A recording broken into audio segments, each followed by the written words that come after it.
Hey everybody, thank you for coming to Game of the Month Club. We have Celeste this month, and Drew Messenger Michaels is going to give us a presentation and lead a discussion. So I hope that's the game you are all expecting to talk about. And we'll actually be talking about a few other games, but like in the context of Celeste. Yeah. Yeah, awesome. Cool. So yeah, and for those of you that are here for your first time, welcome to Baby Castles. We do game-related art events pretty regularly.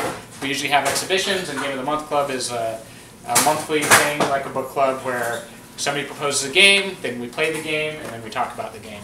And if you propose a game and everybody likes it and you win, then you end up having to talk about it. So this was an online poll, and so a couple people voted, so I tapped Drew because Drew hadn't been in before.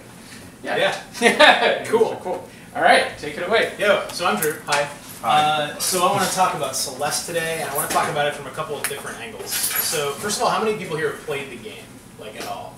Cool. How many people have beaten like the A sides, the main thing? Okay. As long as we're at it. How many people have beaten like the B sides? Okay. C sides? Okay, just that. Yeah, I haven't either yet. So, so maybe you should get up here now. But so Celeste is, what is Celeste, first of all? It's a really hard platformer about, what exactly, right? Mental health, making peace with yourself, why people do challenging things even if they don't seem like good ideas. It's inspired by real-life mountain climbing in sort of a super abstract way, just the idea of like finding safe spots, managing stamina, all that kind of stuff. But it's in a tradition of platform games that's really kind of broadly called masochore, as in masochism. But it does really interesting stuff with that format. It has a much lighter touch than games in that genre usually do. It's kind of interested in like encouraging you rather than goading you or making fun of you. And it gives it a really unique tone. So I want to talk a little bit about like what that genre is and how Celeste is different from what's normal. It's made by these folks. Matt would be Matt Thorson. Noel is Noel Berry. Amora Bettany. Pedro, I think it's pronounced Mendieros. Lena Rain wrote the soundtrack, and Kevin Regime did a bunch of the sound effects. There's a few other people involved. There's someone named Gabby Rienzo, I think it's pronounced, who did the 3D art. It's a little bit of a collective, but these are the primary developers. Matt Thorson wrote most of the text. He designed pretty much all of the levels. He and Noel Berry kind of worked together on the code of the game. If you knew about Matt Thorson before Celeste, you probably knew about him because of this game called Towerfall. It was actually a launch game for the Ouya, which was like an early Kickstarter success. It was supposed to be like the indie open source-ish console. Didn't go super well. Towerfall is now out on everything else as well. But before that, the stuff Matt Thorson made was in some ways a little bit closer to Celeste. Towerfall was kind of a multiplayer, archery, climbing a tower kind of game. There's actually a single-player game in the same world coming out soon. But the stuff that he made before, going back to his first game worth mentioning, as he calls it, was this thing called Jumper. And this was, again, a super hard platformer. It starred this little sort of glitchy dude named Ogmo, and he made 3 of these. He made a couple other really hard platformers. So before we go much further, what's a platformer, right? Platform games are, generally speaking, games where you move around, you jump. The first platformer that everybody who talks about this stuff agrees is one, generally, is Donkey Kong. As you probably know, Donkey Kong is a little bit more vertical than most platform games you might think of. If you're thinking about, for example, Super Mario Brothers, which we'll talk about in a sec, that tends to focus on like left to right movement and things like that. But Donkey Kong sort of put together the things that generally characterize platformers that like they all tend to have in common. Movement, avoiding obstacles, certain things are good to touch, certain things are bad to touch, and a heavy focus on just how it feels to move your character around. Platformers to me are like kind of a very pure version of what a game can be because it really is just about like moving through space. It's almost like a silent movie. It's got like this Charlie Chaplin vibe where anybody can just sort of understand it. Even if you don't get the text, you get like the basic joy of like moving around and not touching spikes. But Super Mario Brothers was like such a big deal as far as platformers went that usually the quickest way to describe one is just to say how it's different from Mario. It's horizontal instead of vertical, things like that. Mario, sort of became the baseline for a lot of different games. It was huge at the time, and as a lot of you in the room probably know, there was a sequel that didn't come out in the US until much, much later, called Super Mario Brothers 2. It came out here on the Super Nintendo, called under the name of Lost Levels. And basically it was Super Mario Brothers, but it hated you.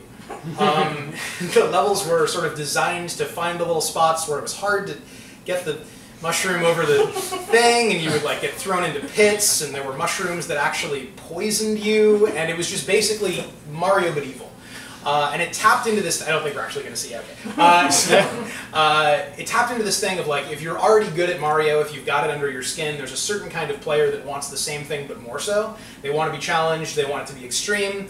And later on, when Super Mario World came out on the Super Nintendo, that was around the same time that ROM hacking became possible, where people could sort of take the game and do their own thing with it.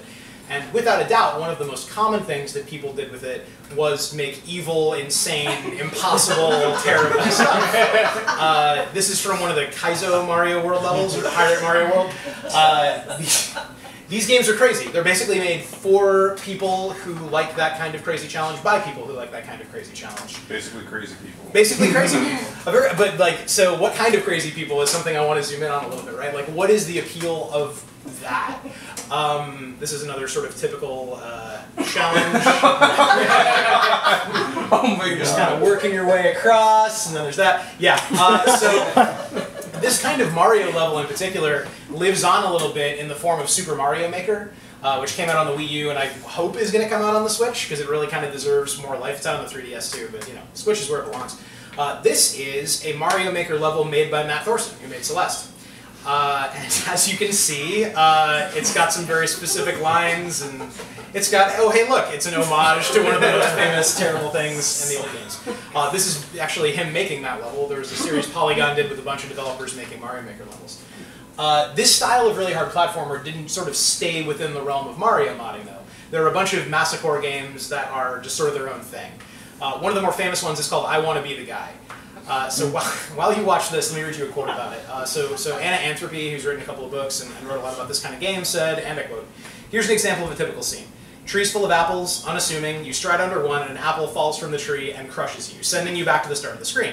You approach again, this time cautiously poking your nose out under the tree in an attempt to go to the apple out from falling before you pass. About halfway across, you notice an apple low enough that you can jump over it. You jump over the apple, and the apple falls up and kills you.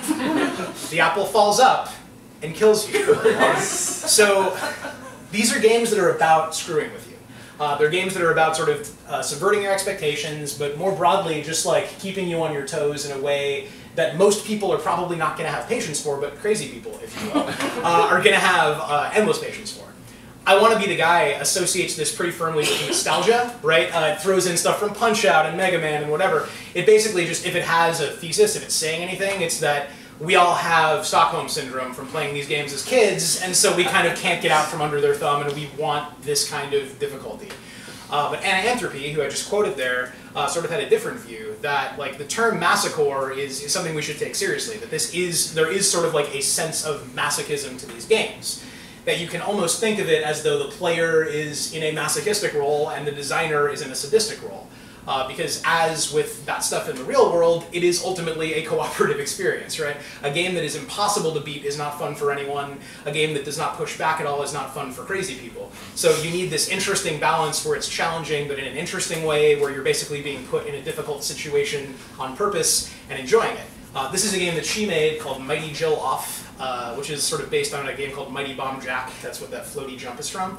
And in this game, you're in a little gimp suit, and you are fighting your way up a tower to earn the right to lick your mistress's boot. So like, very explicit about what is supposed to be appealing about these games.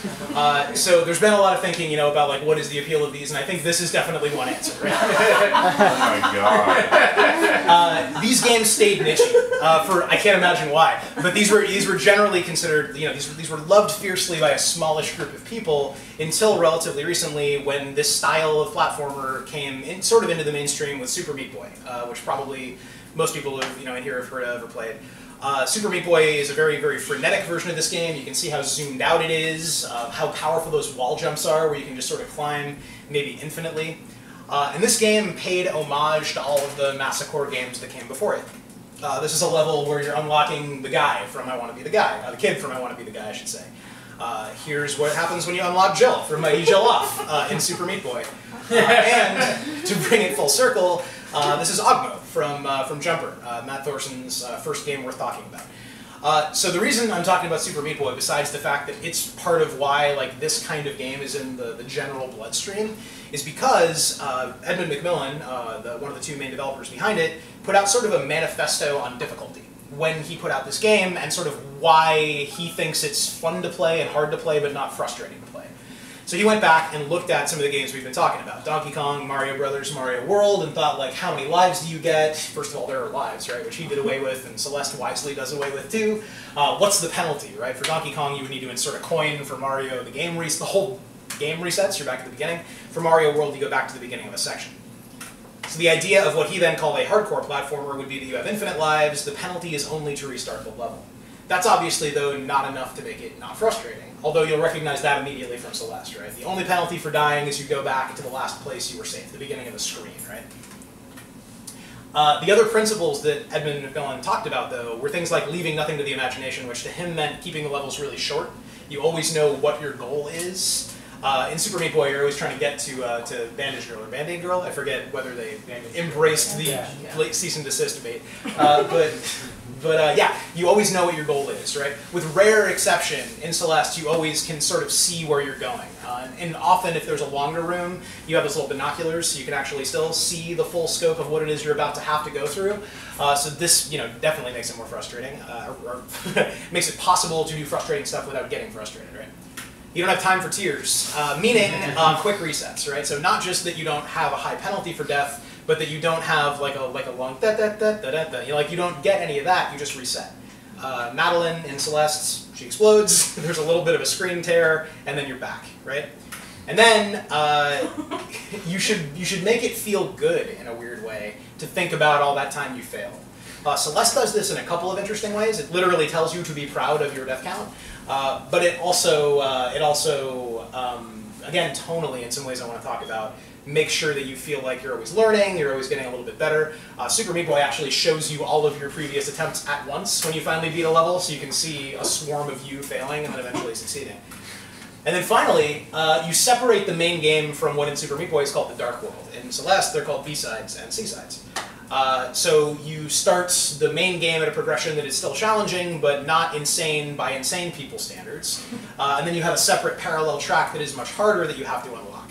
So probably all of this stuff is super familiar if you've played any of Celeste, right? The goal is always clear, the resets are super quick, the hardest, craziest stuff is cordoned off. What Celeste brings to the table that I think is kind of unique, besides just how good it feels, is this tone that it keeps. So you're supposed to be proud of your death count. There's none of that kind of like get good posturing that a lot of these kinds of games do. It's genuinely not like making fun of you for dying. I mean, the old lady at the foot of the mountain is definitely making fun of you, but not for dying, right? For wanting to do this in the first place, which is a little bit different.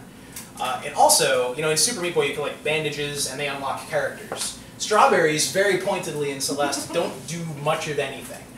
It's not quite true that they're just for impressing your friends. Madeline bakes a pie at the end of the game, and how many strawberries you have will determine how good the pie is. But it doesn't matter, right? It's just a little goof. It'll range from the worst pie anyone's ever eaten to a transcendent culinary experience, but it doesn't really matter. Either way, it's fun and entertaining. The other thing that Celeste does that I think is kind of special is it makes all of this stuff, this stuff about messing with you and frustrating your expectations, mean something that a lot of these other games don't. It sort of makes it more broadly about needing to be challenged and about like what kind of people need that in their lives in the first place. So the basic premise of Celeste, and I'm going to start spoiling plot stuff now, so sorry Twitch. So basically Celeste Mountain brings your internal baggage outward, right? So in the case of, for example, Mr. Oshiro, who runs the hotel, if he's anxious about the state of his hotel, it manifests these crazy dust bunny dudes who make the level a lot harder to get through. In the case of Madeline, there's this part of her that pops out the first time she sees a mirror on the mountain. The speedrunner community calls her Madeline. Yeah, okay. Anyway, but that's the thing, right? She appears to be bad, right? She appears to be an evil Madeline, but that's not the whole picture, right? Throughout the game, she's sort of an antagonist. You actually sort of fight her like a boss in one level, but it also sort of eventually turns out that what she represents as far as part of Madeline, and I want to like make this more of a discussion than just me talking this part, because like I think whatever baggage you bring to the table, will affect your interpretation of this part of the game. But it seemed to me that Dark Madeline, adorable goth Madeline, as I think Theo says, represents like parts of her she doesn't like, but useful stuff. Like a lot of the stuff that she's saying is harsh, but it's potentially good advice. Like maybe you can't help Oshiro, maybe you should be cautious about climbing a mountain, that kind of stuff. The game keeps coming back to this idea of just breathe, right? It says it, I didn't count the actual number of times, but quite a few times, right? It happens right at the beginning, Oshiro says it. It happens when Madeline's having a panic attack on the gondola, which is when she learns the feather technique, which is just sort of basically a breathing exercise. And basically, the connection that I think the game is making between these themes about like self-care, mental health, whatever, and this kind of game is that by continually challenging you, the game is showing you that what you know how to do works until it doesn't. And you have to be constantly aware of what might work, what might not work. You have to be willing to try something you've never tried before if you want to like get through what you're going through and make peace with yourself. And what Madeline's even going through is itself up to interpretation. Depression for sure. There's a lot of, at the end of level 2, there's a lot of context clues that she had a messy breakup of some kind, or maybe just a friend she's not talking to. It's super unclear what their relationship was exactly, or even what gender the person is, or something like that. It's super open, which I think is a smart choice. But eventually, she has to stop thinking of Madeline as a boss she has to defeat, and she has to kind of, again, make peace with herself. And when she does that, that's when she gets her superpower. That's when she levels up and has 2 dashes instead of 1, and the game gets even crazier, if that's possible, but it is. And eventually, the sort of apex of the game, when you get to the heart of the mountain, is just that she is okay with herself, right? So it's interesting, right? The developers of this game do not refer to it as a masochore game. It clearly, to me, emerges from that tradition. There's even references to other stuff from that tradition. But like, I call these kinds of games Zen masochore, which is not a term anyone else uses. But it's like, it's all of the same tools, but used for almost the opposite purpose. Celeste does mess with you, but it's not supposed to piss you off. It's actually supposed to like put you in a calm, maybe not calm, but a useful place, right? Like a good place. And that sort of continues after you beat the main game. That's the only time that it sort of explicitly goads you. There are golden strawberries you can get for getting through the levels without dying at all, but they just count as a single strawberry. It's like not super important. It's still just to impress your friends.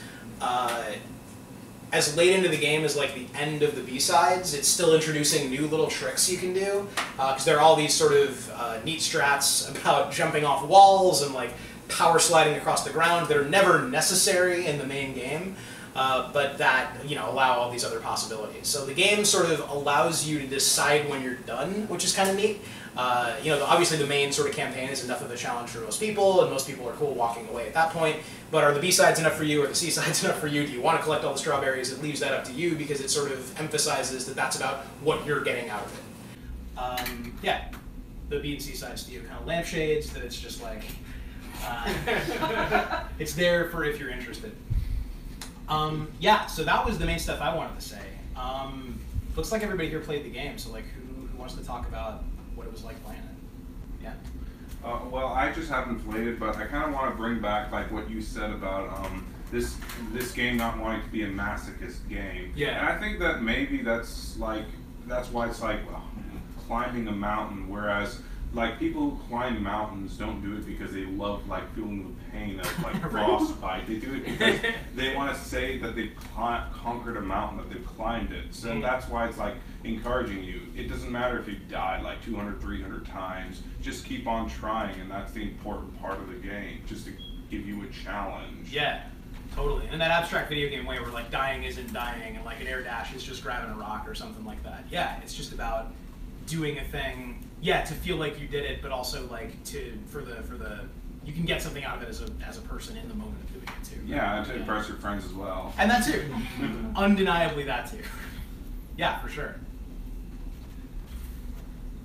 I thought it was interesting. It felt like there's a lot of. I thought what you said about the reset or the penalty for dying was really interesting. It feels like there's a lot of modulation even within the levels. Like there's some levels where you die, you're gonna go back to 10 seconds earlier. But there are periodically they'll present you with a larger challenge, it's a little more high stakes, where you have to do some 30 seconds of jumping around or something. Yeah. Absolutely, and the Seasides kind of take that to an extreme because each one of them is just 3 rooms, but each room is pretty long and utterly ridiculous. Yeah, they're actually summer games done quick. The charity speedrunning thing just happened, and there was a task bot, a tool-assisted speedrun bot, like a script playing the game perfectly that did the main game and then did all the Seasides. So if you want to see all of the Seasides in was it 8 minutes or something, because you're never going to try them yourself, recommend checking that out. It's very entertaining. But yeah, for sure, it is pretty smart about especially early in the game, there are these tiny, tiny little chunks. And Matt Thorson, the designer, says he thinks about every level as a story, and then every chapter is a larger narrative that's part of, and then the whole game is an even larger narrative. So the only reason to make a level longer is if you feel like upping the stakes of that story. And I think Celeste, some of the, I'm not saying I never got frustrated, but it's very intentional about when it drags that stuff out and when it thereby increases the penalty for dying. I also, it creates this connection between the gameplay and the narrative, especially it's most evident, I think, in the Feather. Because it presents you with this, okay, it's clear that there's this thing about Madeline that is haunting her in some respect, then you get to the panic attack, and Theo teaches her this method to calm down, and then later you're presented with a pretty much identical golden feather that you use as gameplay to ascend higher in exactly the same way. And I think it, throughout the story, and I wish there were more moments like this, but it does it in spirit pretty much through the entire game. It connects the gameplay and the narrative, so you really feel like, wow, I remember this part. You experience it, I think, more vividly and think. I think that's totally true. Yeah, because the golden feathers start appearing after you learn the feather technique. Yeah. And then when the 2 Madelines are become one, that's when you get 2 dashes, because you essentially are 2 Madelines at that point, or you're twice the Madeline. It is really smart, I think, about reinforcing that stuff mechanically. And I haven't mentioned the music, but the music does a killer job of that too. The way little parts pop in and out. We were playing the Mirror Temple before a bunch of people got here, and there's a creepy backwards masked monologue. The composer is talking about not recognizing herself in a mirror. When you're in a temple, where you're in a mirror, and it's a mirrored version of the music from earlier. There's a lot of little smart details like that that just make it absurdly you don't notice them because you're focused on the level the first time, but the more you live with it, the more that little stuff starts to pop out, and it's amazing. One metaphor that I didn't understand was Theo being trapped in a rock, in a crystal of some kind. I wasn't sure if that was just him, just being defensive and not being open with his emotions. I wonder if anyone else has thoughts on that. What's funny is that I saw it the other way. I saw it as her not being ready to open up and keeping her friends in these boxes before she's ready to. Oh, because really she's literally using him as a tool. Correct. Yeah. He's not actually a part of her yet. They're not actually friends yet. I totally buy both of those. He's still nice for her. Did somebody else get something else out of the crystal?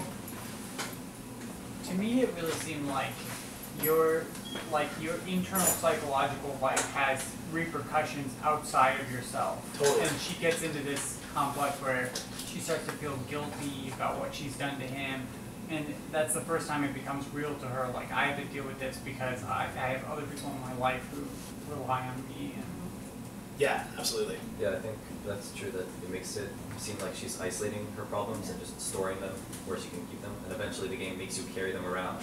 yeah, totally. And also, it's at the beginning, right when you find Theo in the crystal, all the eyes are watching him. Everyone's watching her problems, and eventually all the eyes start following Madeline as you get closer to, I guess, the root, quote-unquote, root of the problem, as you approach the big eye. And it actually looks like roots or tentacles or something. I did not notice that they were following Theo initially. That's awesome. But, I kind of tied it into the Theo taking selfies all the time. It's a kind of being on display and being very conscious of being observed, because he only gets out once you pierce an eye with his body. So it's oh, and it's totally. You throw it at an eye. A subject of a selfie, I'm breaking through the being watched thing, because I don't know yet, but I kind of tied it into the picture steals your soul kind of sort of thing. It freezes him in time, and Yeah, no, that's doesn't allow him to be dynamic. totally. That did not occur to me at all, but completely. Like, he can't even conceive of the fact that Madeline doesn't have a smartphone, right? Like, he exists in, what is it, Instapics? Is that what they call it? Snapchat. Yeah. Snapping those chats. Cool. That's really good. So, one thing I'm curious about, maybe for everybody, like, how much of this game do you think is real? Like, because like you're first introduced to Madeline and it's presented as a dream. You wake up from it, Right. but then she comes back, and obviously the world gets crazier and crazier.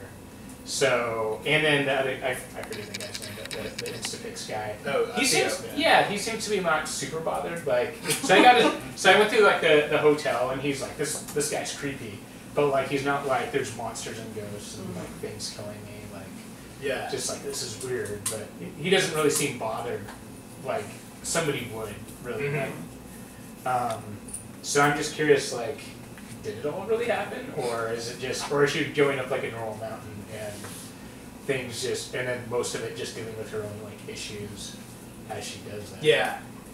That's interesting. Yeah, because you don't. Yeah. Well, I don't want to say anything. Somebody else. Oh, okay. Yeah. How much is real? I don't know how much of it is real, but I let my brother play it. It was like the second game he probably ever played, and he's like 10. I don't know why I thought it was a good idea to let him play it. It actually got pretty far. He's on a trip or something, so he only got through like half of it. And he died like 3,000 times probably. But when he got to the dream level, and then got to the third one, it went quote unquote back to reality. It was like, is every other level a dream level? And I was like, of course not. Then I thought about it. And it actually lines up pretty well with the narrative. And I don't know if that answers anything, but it seems like maybe it alternates between things happening within a dream and then being removed from the dream and being more prevalent in her real life. I don't know. It's hard to tell how much of the game they intended to be just a climb and the other parts of it to be the metaphorical climb. Yeah. I think it's interesting that they mix them so much, but I don't know how much that reveals. I don't know if it was just because, like, for me, the game was so much about mental health that, like, for me, it rang those bells of, like, when you're in the same situation as someone and you have a completely different experience of exactly the same events, even though you're standing right next to each other. So, like, that weird dissonance between him being like, yeah, this is no big deal, and you being like, what are you talking about? Yeah. There's giant eyes. For him, it's crystal. Like, what are you talking? Like, but she's having a very different experience of the same real experience. Yeah. Any mountain is Celeste Mountain to you if you're in the right place. Yeah. Yeah. I had a question, just as someone who hasn't played the game. Totally. I was wondering whether you feel like audiences walk away from this game feeling kind of like having gone through some introspection about their own mental health experiences, or is it the kind of thing where you walk away from and you're like, oh, this is fun and interesting and like this is like an important game, not necessarily one that like gives you tools for whatever you may be experiencing yourself? That's an interesting question. So it depends on, like, obviously the player, but also when you walk away. I think one of the more interesting things about it is it sort of encourages you to quit when you feel like you've gotten what you want out of it. So I know for as me for a player, it made me introspect a little bit because I used to 100% every game I played pretty much, and I have recently stopped doing that because I think Celeste was part of thinking about it. I just the question I'm asking myself is like, what am I getting out of continuing to play it? Nier Automata actually was the first game that really got me to think about that because we did this a bunch of games of the month clubs ago, but it asks you to delete your save, right? It asks implicitly it's saying what would you get out of continuing to have your save? What more do you want out of this game than what it's given you? So I kind of think Celeste in a couple of different ways, both with like the layers of it getting more challenging the deeper you go, with the story ending before you've done even half of the levels really, because you still have the B and C sides to go. I think it is sort of encouraging you to think about what you're getting out of it. Whether most players are like attuned to that message, or whether to them it is just a hard, pretty, capital I important indie game, I'm not totally sure. I don't know. What did anybody else get out of it? Did it make you reflect on yourself, or were you? That was a stupid pun. Yeah, I mean, I was in the process of coming out as I was playing this for the first time, and particularly the stuff with battling, like figuring out that the stuff that you don't love about yourself is important to accept in order to move forward. That was like really big for me. Or maybe the bad stuff in your life can also kind of like help you, because you can't like, there's a quote by Thomas Edison in which he said like he failed like 1,000 times, but he's also found 1,000 times that light bulb doesn't work. Just like your bad self or the crap that didn't work, and like be a guide for you of what not to do, and that can help you. Yeah. Yeah. So yes, I guess. Well, I think it was interesting, especially the split between kind of the gameplay and the story that you were talking about with the dreams, is that once you've reached the summit, you've climbed that mountain. That's your achievement. And your achievement is the same as Madeline's. And I think that's something that's, you know, really makes you connect with the character. Yeah. And say, alright, Madeline didn't finish this, I finished this. Or we kind of finished it together. Yeah, totally. And that's the fact that she already contains multitudes, because she's kind of two people at that point. Yeah. She's three. She's you as well, for sure. And what I think is super clever about the B and C sides is that if you do climb the mountain again in that form, it's not the same mountain. It's like how you can't step into the same river twice or whatever, right? Like it actually is different, and the summit looks different, and like different stuff happens. It makes a point of like, if you're coming back, it should be because you want something else. Whether that's like perfecting your run, it's up to you. Which you were showing some very good skills. So like that's one reason to come back to the game, is just because you find it so satisfying that like there's something about perfecting the performance. But it's also like, if you want to climb a different but related mountain, we got you covered as well. You had your hand up? Yeah. Well, I haven't played the game, but I am a mental health student, so I'm studying to be a therapist. So I guess every individual has a different experience, different perception, and different tendency toward introspection. So like I said, I haven't played the game, so I don't know how encouraging it is to introspection. But I think some people are going to play it and get nothing out of it in terms of their own life. I think that's almost certainly true. Yeah. Yeah, I don't know that there is any way in any medium to force somebody to introspect. If there were, that would be kind of amazing and kind of terrifying. But yeah, I mean, it is just like, I mean, not to lean too hard on the metaphor, but it's just a mirror, right? Like, you can look as deeply or as fleetingly as you want, but there is something there if you do want to look, I think. One thing I kind of like about this game, even though it is sort of masochore, if you're kind of interested in the story and the narrative, they have like an assist mode.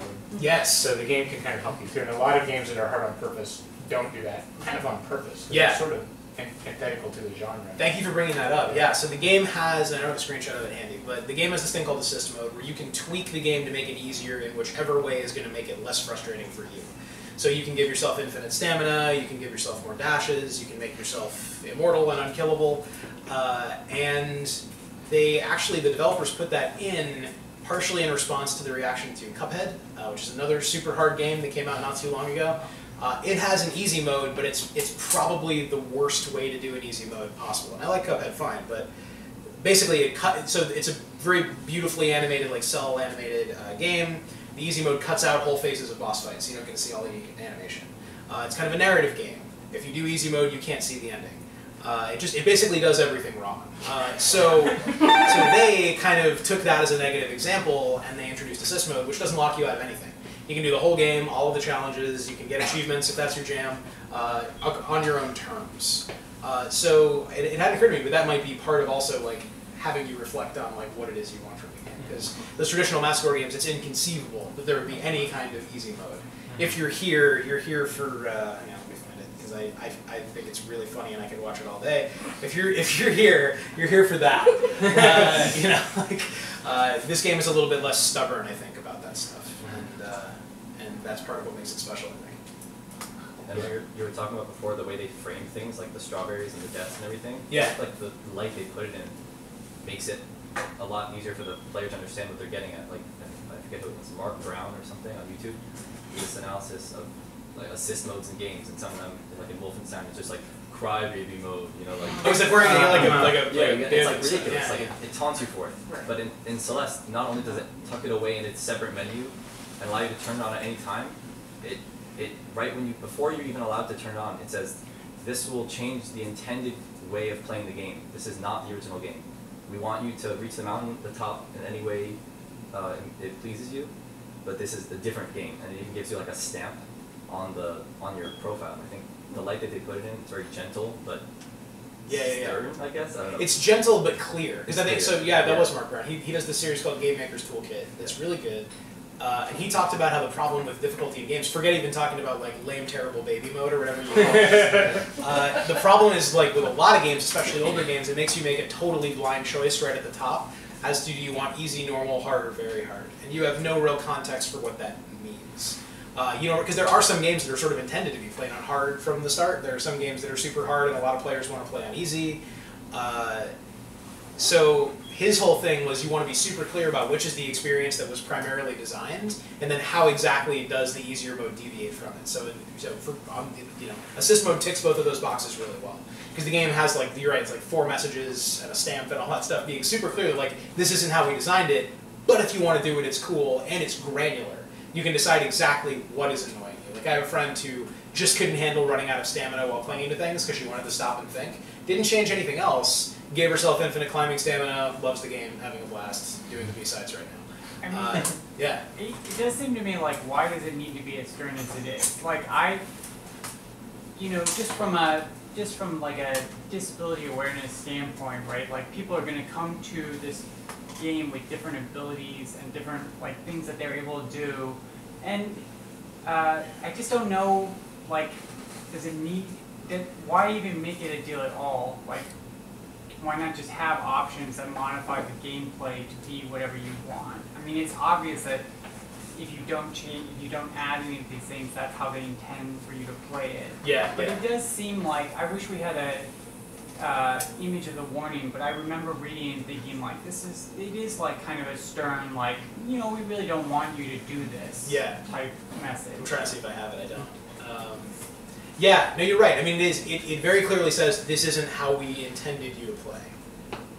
So you're saying you feel like that's still a bit too judgmental? I mean, I just don't think maybe, it needs to be as harsh. I mean, it's honestly not that harshly worded, but I don't think it needs to be that strong. Because it could just be like, we've installed a toolkit for you to use. If you want to, you can change the game in this way. Yeah. Or just like, we programmed it originally with this set of... Yeah. Yeah, like this is how we programmed it, but this is how you can adapt it if you need to. And some games have done that. Invisible Ink, which is like a stealth, like break-in heist kind of game, just lets you mess with everything. It's like, how long do guards take to react to you and whatever, the default settings are the way they intended because they're the default settings, and that's that. Some games do take it that far. I do feel like Celeste is kind of saying something with how hard it is, though, because like there's this theme of like Madeline needing to be challenged and her feeling like she has to do something really hard. So like I see both sides of it for sure. Like especially from an accessibility perspective, the fact that just some people either just physically or whatever cannot play it the way it was originally designed. I agree that it makes sense to just provide the toolkit and not be even the slightest bit judgmental about it. On the other hand, I do think like one of the interesting things about game design that's maybe unique about games is difficulty of interaction is like a color you're allowed to paint with. Like some books are hard to understand, but the pages tend to be equally easy to turn or whatever, you know what I mean? Some movies are hard to understand. Well, I guess some movies are physically hard to watch, but that's relatively rare, like flicker films and stuff. But so like that Mark Brown video, he talks about how it threads a really good needle between like making an artistic statement that includes a default difficulty while still not, calling players whiny babies for wanting it to work differently. There's a stand-up comic in the UK called Dara O'Brien who actually has a routine about how movies don't kind of pause and say, did you understand that last section? Because otherwise we're going to watch it over and over. You have to go through the chase scene tutorial before we'll show you this next thing. Yeah, they don't tend to do that. And I've lost track of the number of games that I've given up on because I got stuck on one level or one mission. And I think there are so many games that could benefit from this approach, even if it's just like skipping a mission. It doesn't have to be modifying the mechanics. Assist mode lets you do that as well, too. If you don't want to mess with the mechanics, but you're just like, I hate the hotel level, I want out, you can just skip it and move on. Right, and there's so many game endings that I missed out on. Because, Totally. Like, the final boss or the final section is just too difficult. Yeah. And it's I read an article about how they were debating whether they call this cheat mode or assist mode. Yeah. And classic games did have cheat codes. I remember being able to generate infinite lives. And it's a shame that has been lost from modern games. I guess because of achievement points. It's partly achievements, it's partly that if there's a higher difficulty, sometimes it's DLC or a lower difficulty or a difficulty slider, sometimes it gets shipped separately or something.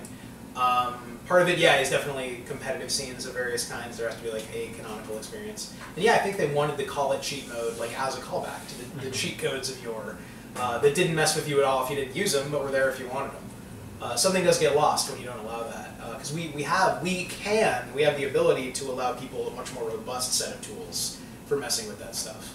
The whole reason games like this exist is there are crazy people who want it to be hard, or that's part of the reason the game exists anyway. But then B, it's like it is a property of games that I do think can have meaning. We also talked about Demon Souls in here, right? So like Demon Souls would be a fundamentally different game if it wasn't hard. It would still be interesting, but I don't know that it would have acquired the cachet that it did and become an empire or something. So it's hard, right? It's a hard needle to thread. I like what you said about it being like a difficulty being like a color that like a developer can paint with. Like when I'm working on games, you kind of go through the level over and over and over again, and then finally you're like perfect. It's kind of like cooking. This is the perfect soup, and so you do feel a little anxious about like letting people change that. Yeah. Because you made the thing that you're trying to deliver, so I can see them saying like, this is not what we intended, but go ahead. Like, I can kind of understand. I empathize with the artist saying, okay, we'll let you change it, but I just want you to know that I got it right when I did it the first time. Yeah, exactly. And it's really, really hard to say that without sounding like you're saying like, well, you're welcome to play it wrong if you want to.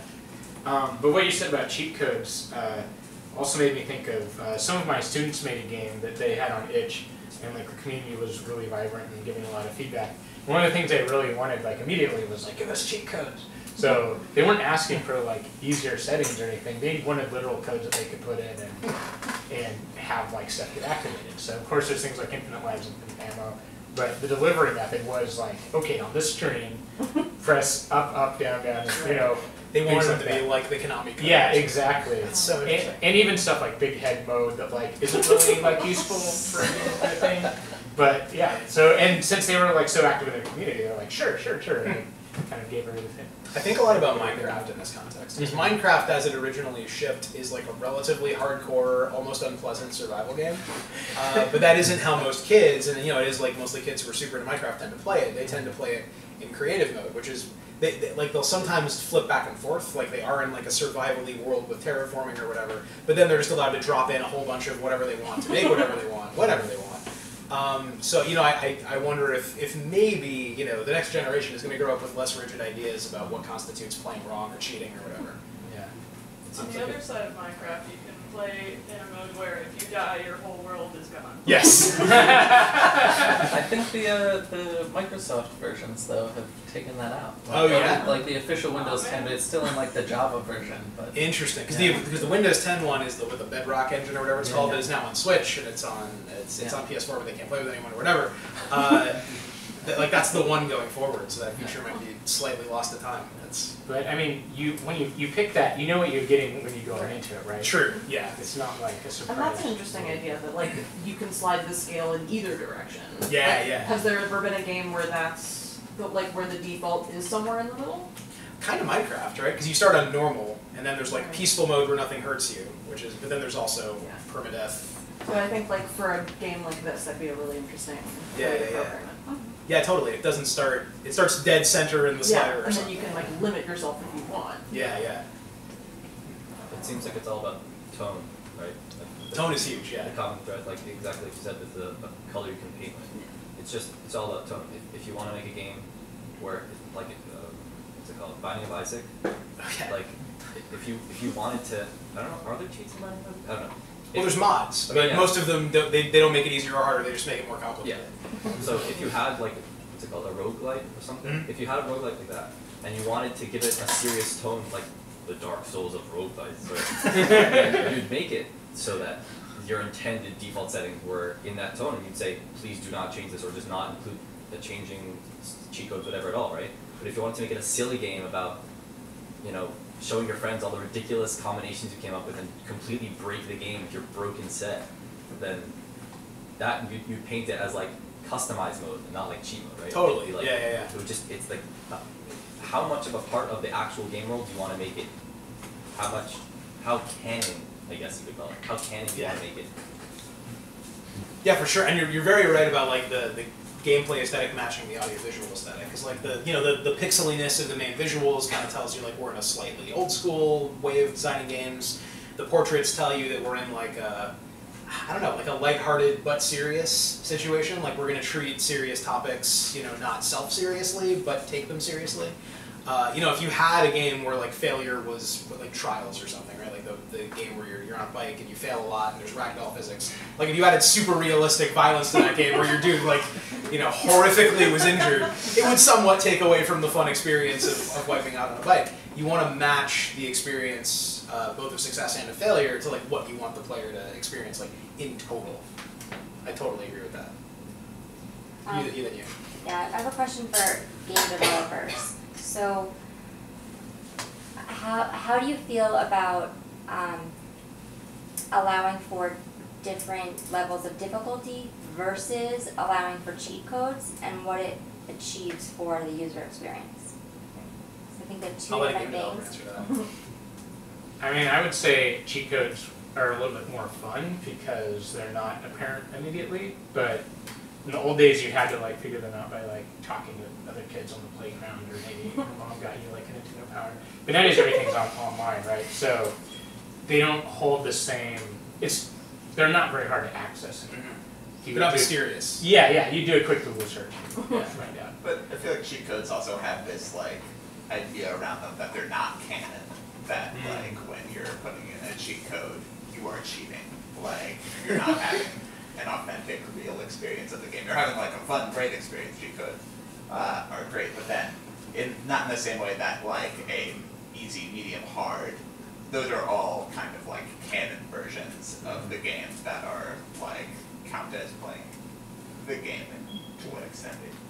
I mean, they all count as playing the game. I don't know where you draw that line, but I think that's part of what's in play with cheat codes is like, are you, because like, I think that changed it, like makes the game a little more of a toy than a game. You're like playing with the systems and getting around them rather than playing the structured narrative content that was. Yeah, and it used to, you know, there are other ways to achieve that same sort of feel. I mean, mods on PC games very much are that. Like, it's like, I know I'm having a different experience because I'm turning all the dragons in Skyrim into Thomas the Tank Engine or whatever.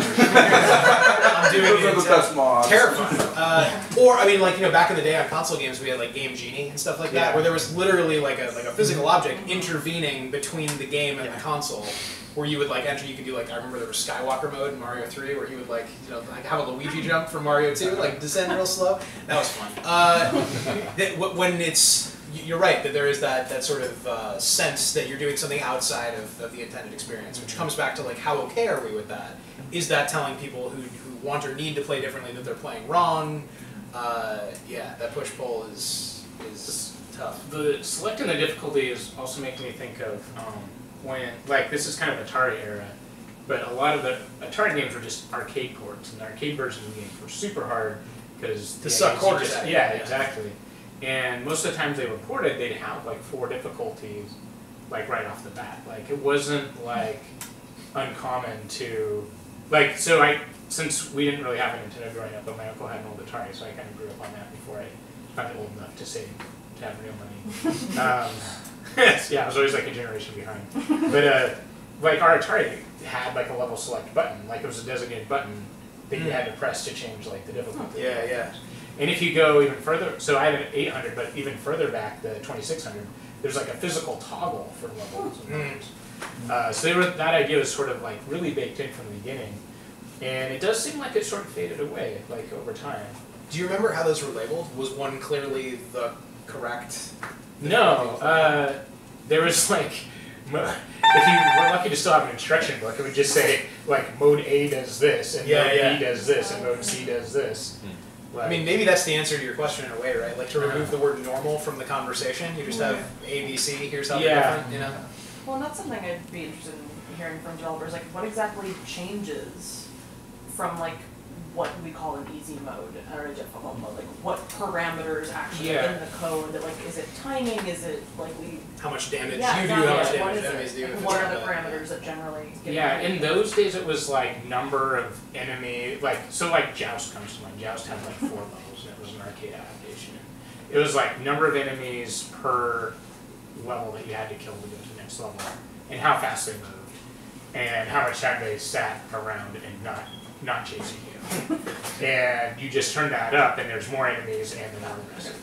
And it just kind of goes. Yeah, but see, like, whereas in a game like this, where like it's not really about enemies, like what is it that changes? Yeah. It has to be the mechanics. Yeah, without designing a new level Right. to make it easier or harder, it's got to be about you, which is why assist mode is mostly about your movement properties. Yeah. Some games will like add like maybe an extra platform and a kind of part of each place and stuff, like little things that turn on and off. Yeah, we played through Yoshi's Woolly World. Oh, So like there's the mode on that where one of the Yoshis just sprouts wings. Yeah. So, yeah. It's very chill. It's like, and it's called, what is it called? It's called like pleasant mode or something. It's called comfort mode. It might be comfort mode. Yeah. Because everything's woolly. Everything's so soft and fuzzy. Yeah, and that game is just so chill anyway. You don't feel like you're getting away with much of it. Yeah. Going back to Celeste, I'm Yeah. wondering how much people actually cared about strawberries. Yes. I was like obsessed with getting them, even though I didn't, they weren't important. But I was still like, oh, there's a strawberry over there, and it's, taunting me. I have to get it. I was 100%ing them until I knew I had to do this, and I wanted to focus on getting through other stuff. But so as mentioned, how many strawberries you have will affect Madeline's pie at the end. So this is one of the higher tier ones, I think. I don't have all of them, so there may be a yet more excited old woman somewhere.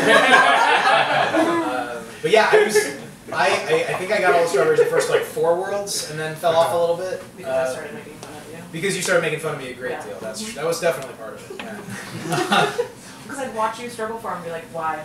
Why are you doing this to yourself? And so I introspected and thought, why am I doing this to myself? What experiences did other folks have with the strawberries? At first, it didn't really matter. I go pretty casually. But then, I don't remember when you get that postcard that says strawberries don't only impress your friends. I think it was the first or After second. level 2. Okay, level 2. Yeah. After that, it was like I had to define. Oh no! Are you telling me that just so that I'll get to the end and it'll be like, oh, sorry, you don't have all the strawberries, we won't show you the last level.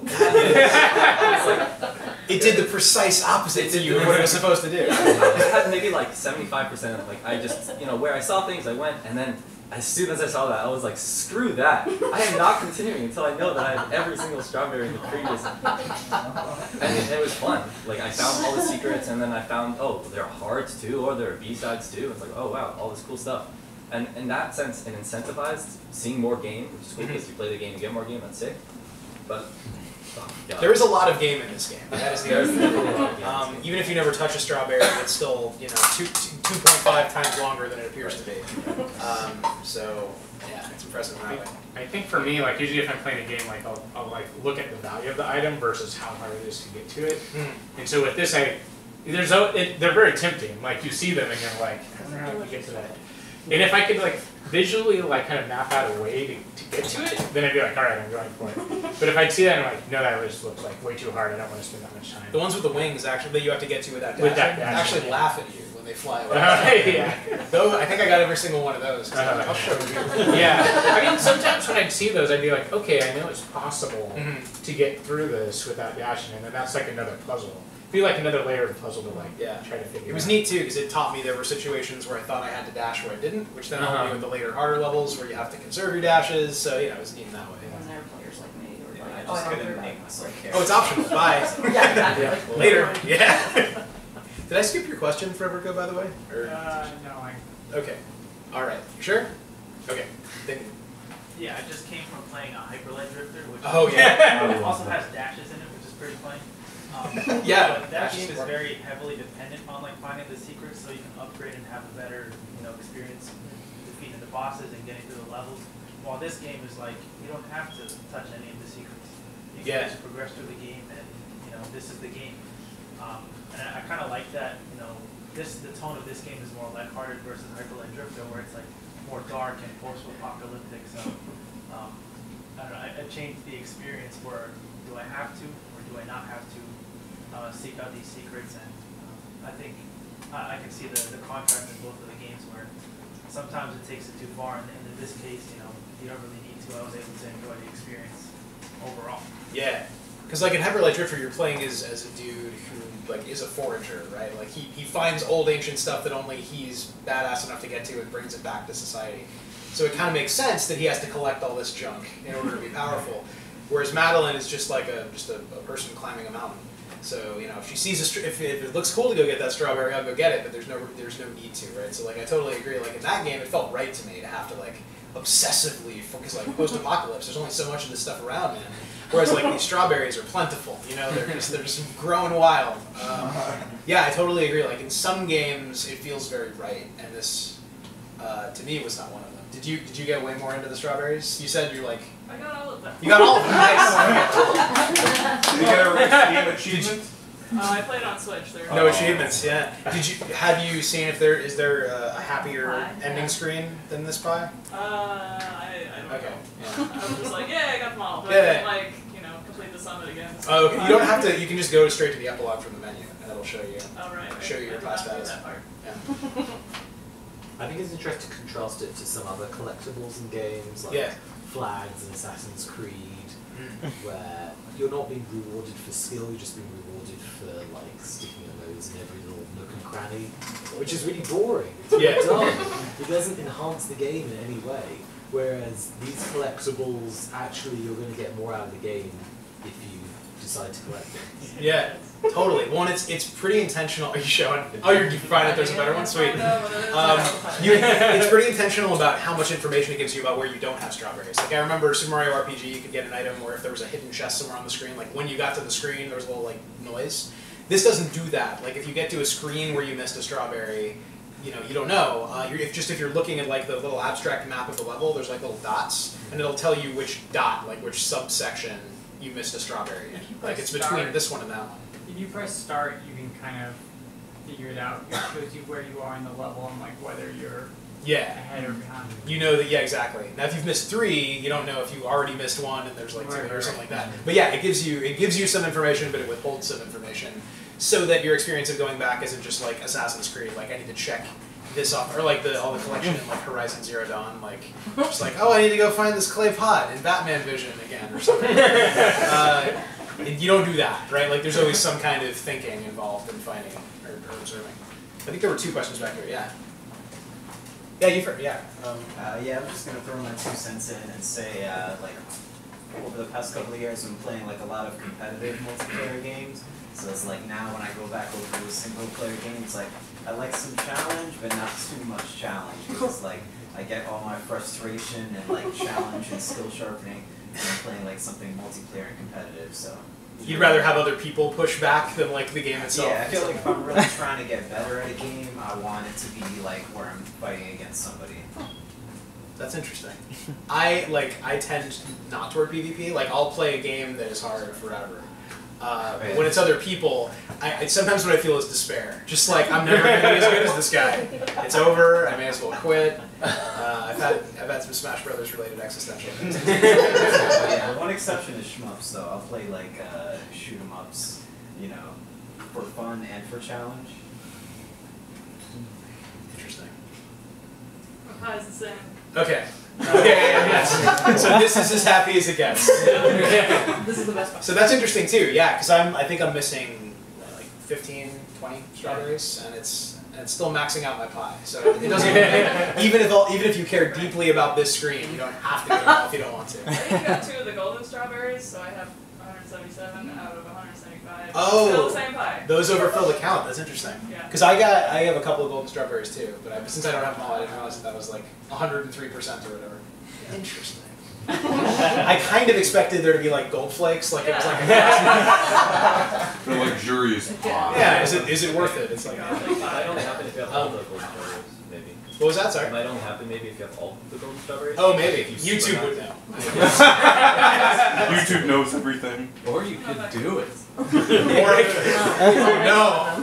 You had a question, I believe. Yeah. Yeah, I was wondering, do you think that the way the game presents the strawberries as optional is kind of disingenuous? Because most people when they're playing a game are really driven by like this completionist desire to get to 100% or to at least see all of the content.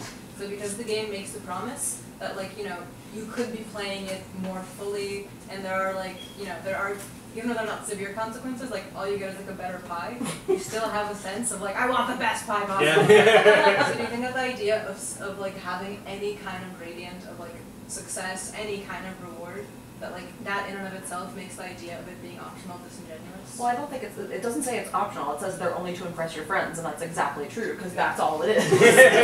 Your friends here, right here. These friends in the game. Rather than saying like, is it optional to say, is it disingenuous to say it's optional, like then is it disingenuous to say it's like only to impress your friends, as if that's like that's a thing that's like most people wouldn't aspire to, that wouldn't be enough to drive. Or as though that's not a super ambiguous statement, like which friends and what impresses them. Are you showing people on the train? Yeah. Like, my friends are going to be unimpressed with me. Yeah, that is a threat if you put it negatively. But I think this goes back to the whole, like, underlying themes of the game. Sure. Like, why do you do things that are challenging? Yeah. Why do you decide to climb a mountain? Because you want to tell people you climbed the mountain? Putting it that way, the strawberries are a bit brutal. Because Exactly. you say like, hey, I climbed Celeste Mountain, your friend goes, oh, but how many strawberries? Exactly.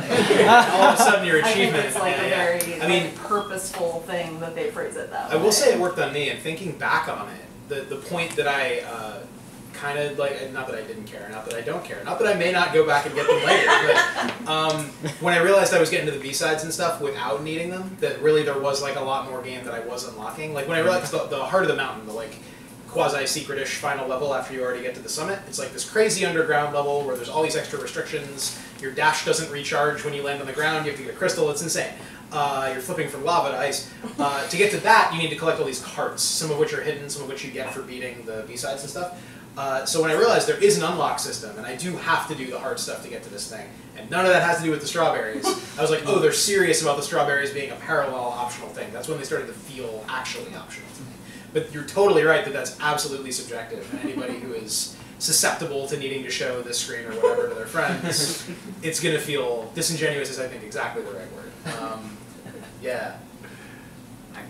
Like, it seems to me like when you're talking about an individual level, there's kind of like two elements to there's the one side that's like just the pure mechanics of understanding it, like how am I supposed to do this? I can jump off here, I can go here, and whatever. And then there's the execution, right?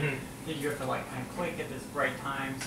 And I have a fair amount of patience for the like, oh, how do I puzzle this out? But I have really not very much patience for the ones that are really hard to get, just, you know, the clicky and you have to really time it. When you know what you need to do, but you're having a hard time executing it, that's what you don't have patience with. That's fair. Yeah, and this game I think probably is much more on the execution side, to the point that there's usually several ways to do a room. It's not about like solving a puzzle. Actually, Matt Thorson, I have a quote here somewhere, said that one of his goals was to create a game that was challenging but permissive, in the sense that it did not become, quote, this rigid series of precise inputs the player has to do exactly as I tell them to. So the idea of, execution mixed with creativity was the goal. Now, how successful was that? Your mileage may vary. Yeah, you had your... in Celeste specifically, I think going after the strawberries improves your skills with mechanics, especially early in the game.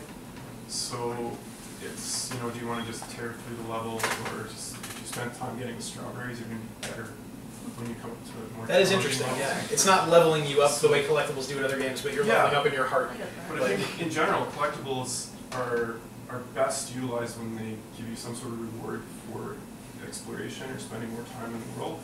And I mean, you can definitely critique games like Assassin's Creed or Batman that just force you to trust down all this stuff, or just stuff. But I think initially, like if you just decide, oh, I want to get to that mountain for some reason, And then you get there, and then at the top there's like a little thing that you collect. Like, oh, and that's like a reward. And encourages that sort of exploration. So specifically with Celeste, I think the strawberries are good because they reward you with a better skill mastery as you play through the game, especially at the beginning. I hadn't considered it. I mean, like in that sense, even though, yeah, like I think I even mentioned like a mechanic that getting a strawberry taught me. They're like, oh, I don't need to dash in this situation or something, or that you can like if you dash and then jump off, you can still have your dash in the air, even though you get more speed or whatever. Yeah, that's a really good point. You are getting stuff for doing the strawberry, but it's like it's real stuff. Yeah. It's not the game artificially making you that much. Incrementally better at jumping or whatever. You're actually getting better at executing. So metaphor. Whoa. Yeah, no, it really ties in well with the games, totally. Oh, sorry, I think there were two. Yeah. Me? Yeah, you then him. So I actually finished the game with like less than 15 strawberries. Yeah. And the pie was pretty hilariously pathetic. It looked like a cake because there was so little strawberry filling. And the old lady, she kind of like joked about it, but everyone was still happy there was pie. Is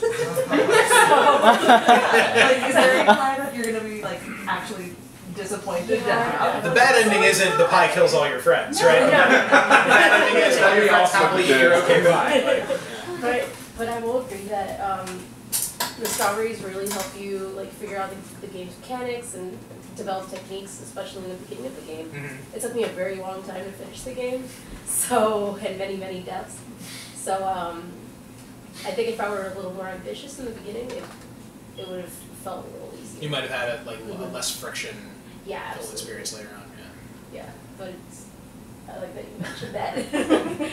now, kind of thinking back, like, oh, maybe I should have. That's a good thought too. Yeah, I mean, because like I'm introspecting on this more, but like maybe because I was at the B-sides, like the reason I stopped going for the strawberries was that I stopped feeling like I needed them. I stopped feeling like I needed to get to them to prove anything, because I had something new to prove to myself. I don't know. Yeah, that's really interesting. Other question? I'm very like metaphor, story, and like meaning driven for a game. So did anyone else have any metaphors or anything that stood out of the game that kind of struck a chord with them?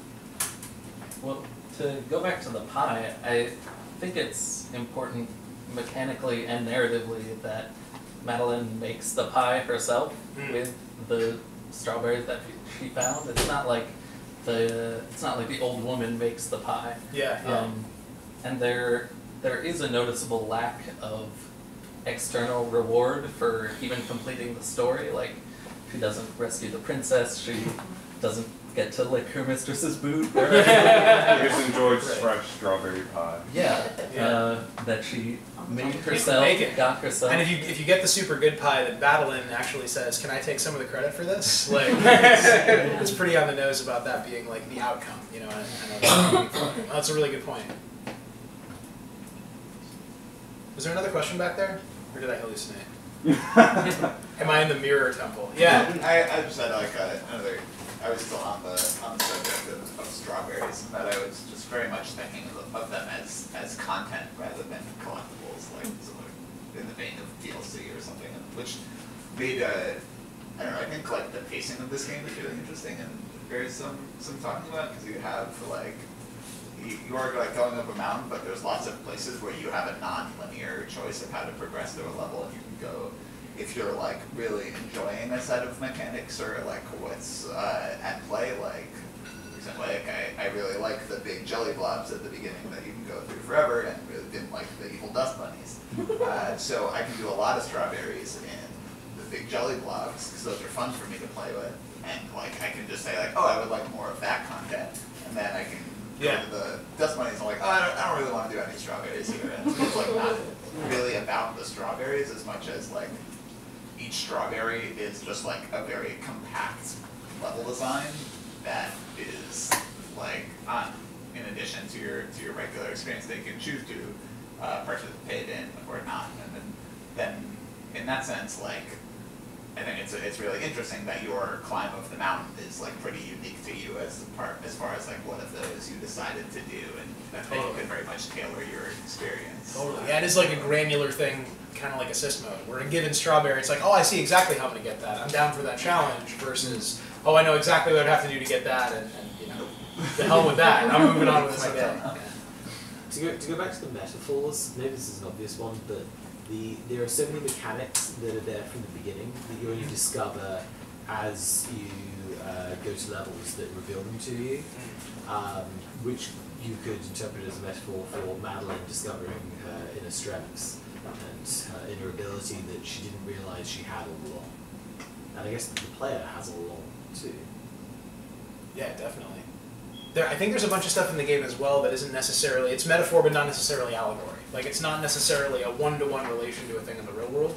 But one of the things the developer said is the dream blocks in the second level are supposed to reproduce the feeling of being in a dream and suddenly realizing you can fly.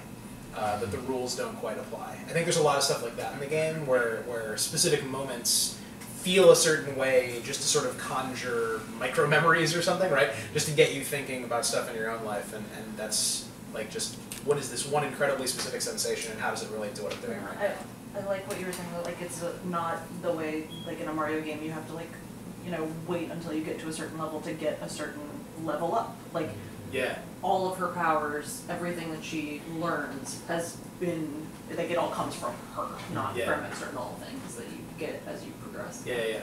Totally. Yeah, no, that's true. I mean, like all the really advanced techniques as far as like flicking yourself or whatever, you can do that from the first screen. And goodness, people do. But yeah, but you're not going to know that your first time. So yeah, I think that's a really, really good metaphor within the game. And I think it's cool how it makes you wonder what Dark Madeline is a metaphor for. Because when I was playing and I hadn't gotten to the reveal yet, I assumed I was seeing like this is her depression, like she's fighting her depressive self or something. And it's way more nuanced than that, I think.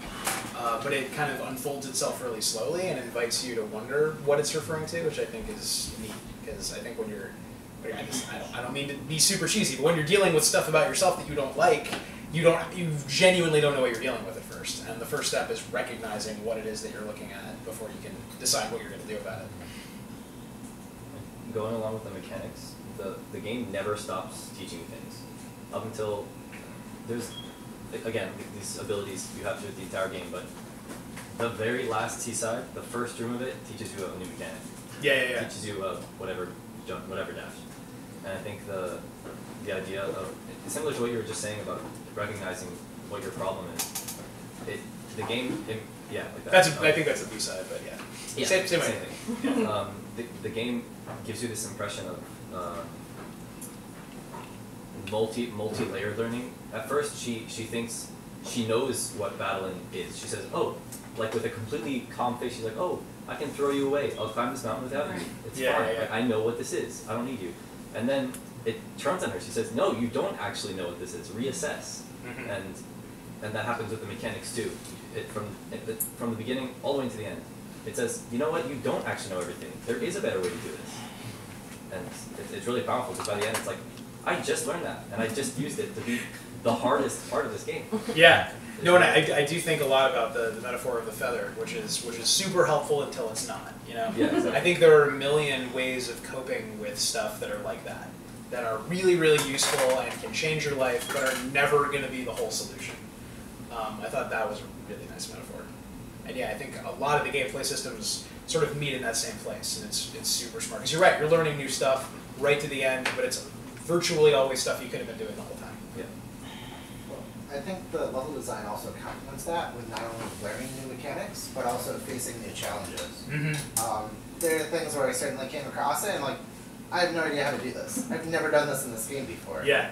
And you're forced to try and die and die and die again, and then once you get it, you're like, oh, that was really interesting and sometimes exceptionally challenging, but I did it. And now I can do that thing. Yeah, complete. And that is the reward, is that now you can do the thing. It's not like you've collected one of the lums or something.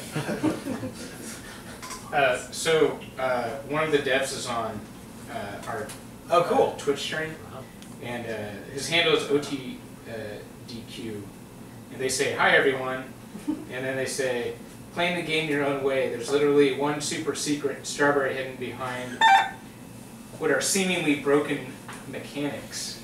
We really tried to accommodate for any player, from assist mode folks through speedrunners breaking the game in half.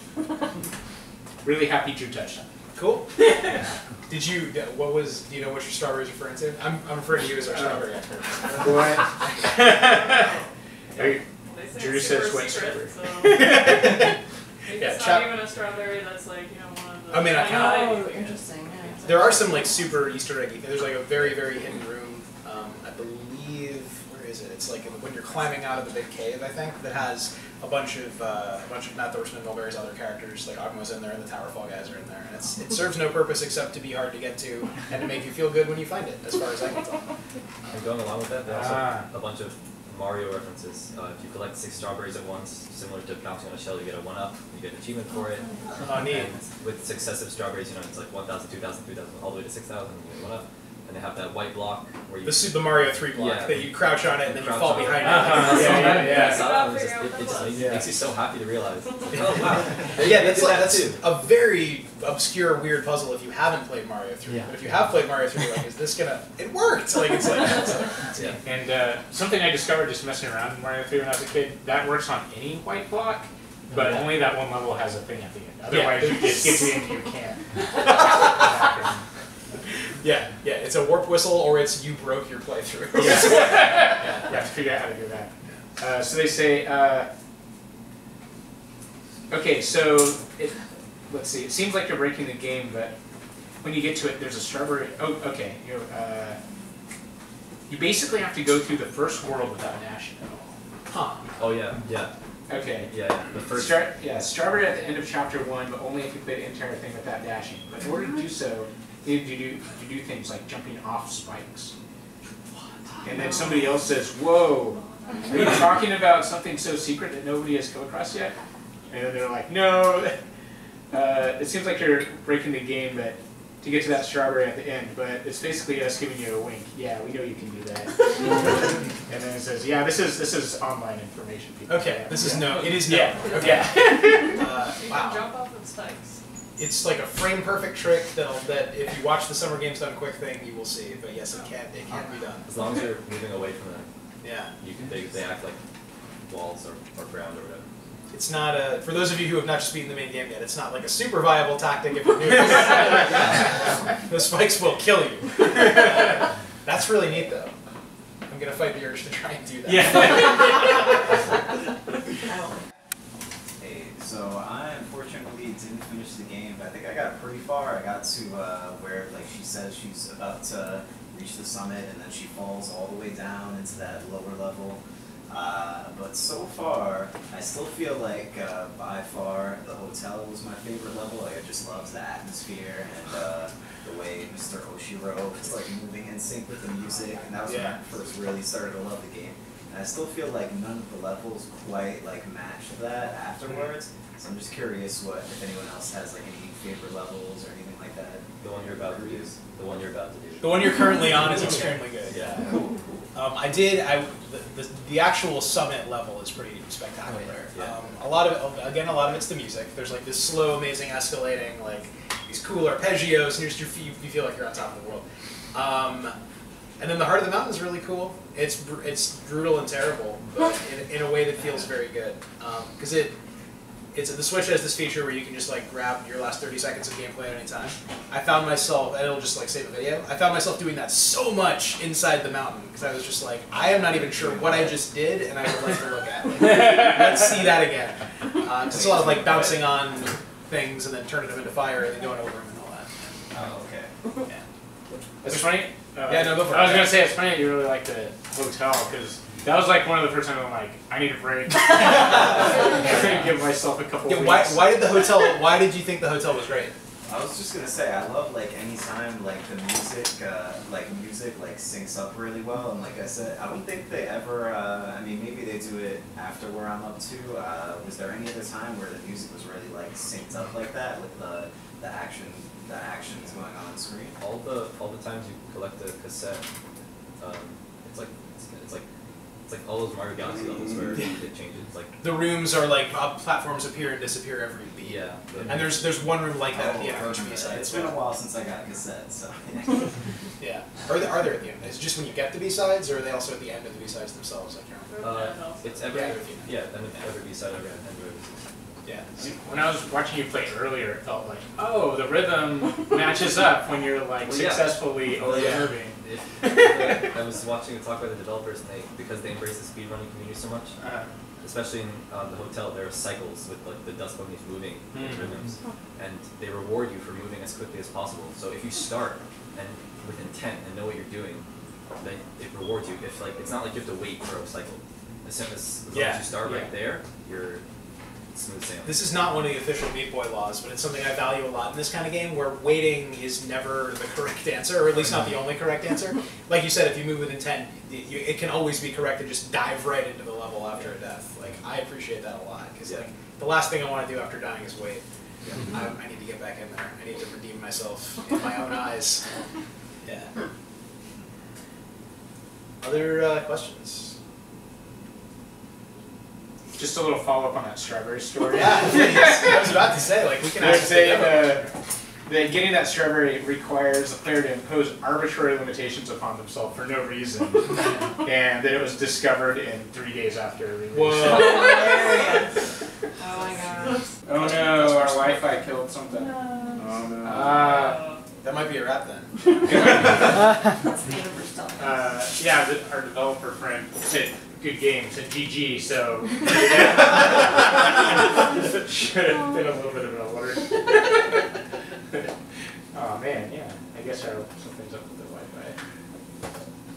Wi-Fi. Well, cool. Thank you everybody for coming, and yeah.